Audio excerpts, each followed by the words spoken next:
Chickens on the Move by Pam Pollock and Meg Belviso, illustrated by Lynn Adams.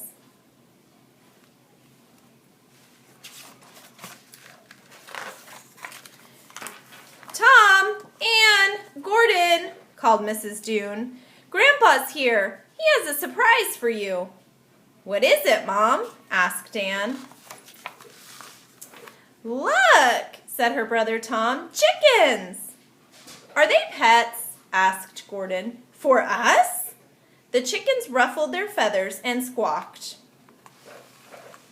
You bet, Grandpa said, and we'll have fresh eggs whenever we want. Where will they live? Asked Gordon. I'm going to build them a house, said Grandpa. You kids can make a coop. That's like a yard with a fence around it. Where should we put the coop? Ann said.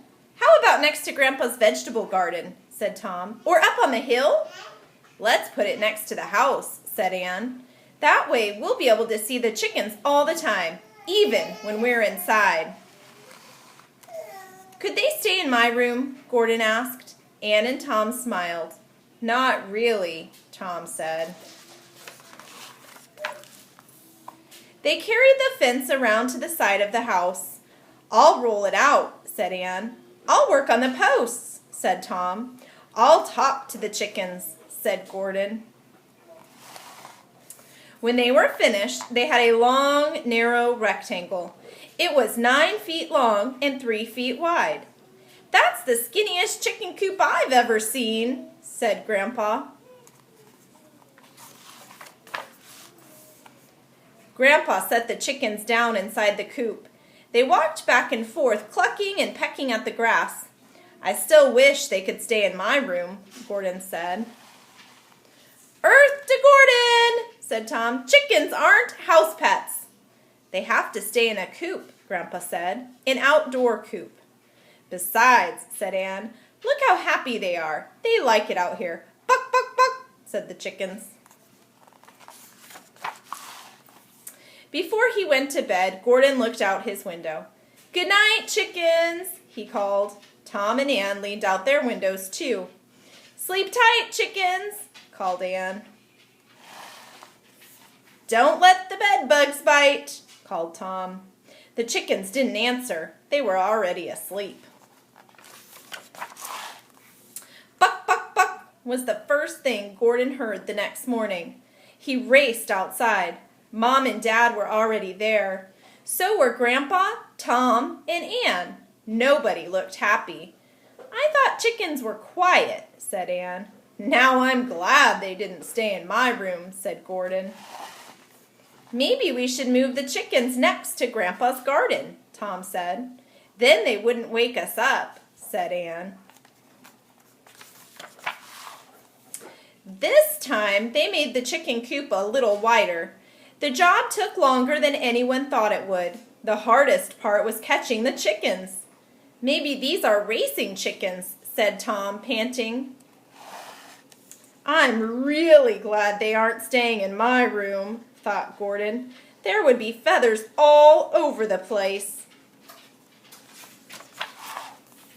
A little later, Grandpa decided to water his vegetables. He sprayed the tomatoes, the string beans, and the zucchini. He also sprayed the chickens. Whoops, said Grandpa. I guess chickens don't like getting wet, Gordon said. We'd better move the coop away from the garden, said Ann. Maybe we should put the chickens on the hill, said Tom. That's far from the garden, said Ann. And the house, said Gordon.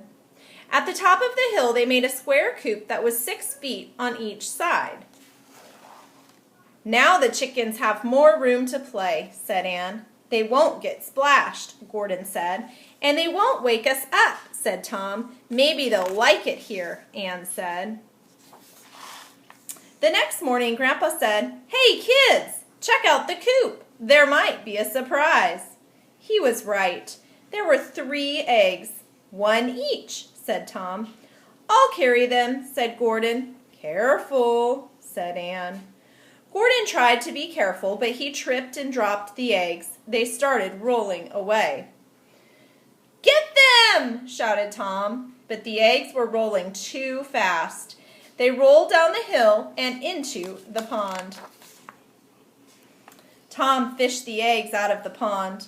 "Good thing they didn't break," he said. "One's smaller than the others," said Anne. "It's a funny little egg," Gordon said. "Let's bring them up to the house," said Tom. "And let's get something to drink," said Gordon. "I'm thirsty." "We'd better find another place for the chickens," Anne said. "It's a long trip up and down the hill."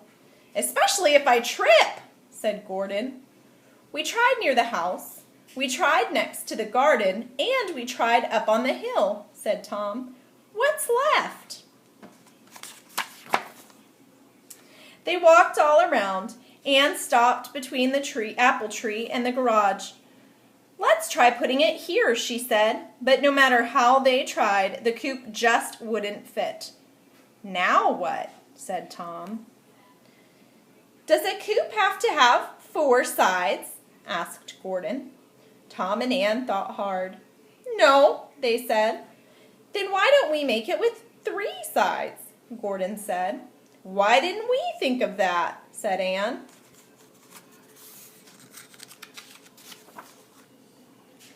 The chickens explored their new yard. "They like it," said Gordon. "Each one has its own corner," Tom said. "It's just perfect," said Anne. "I'm hungry now," Gordon said. "No wonder," said Tom. "We never had breakfast." "Let's go," Anne said.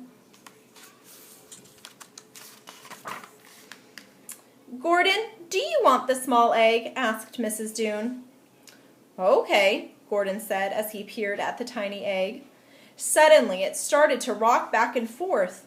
Then it cracked. A tiny turtle poked his head out. "Mom!" Gordon cried. "Can I keep him?"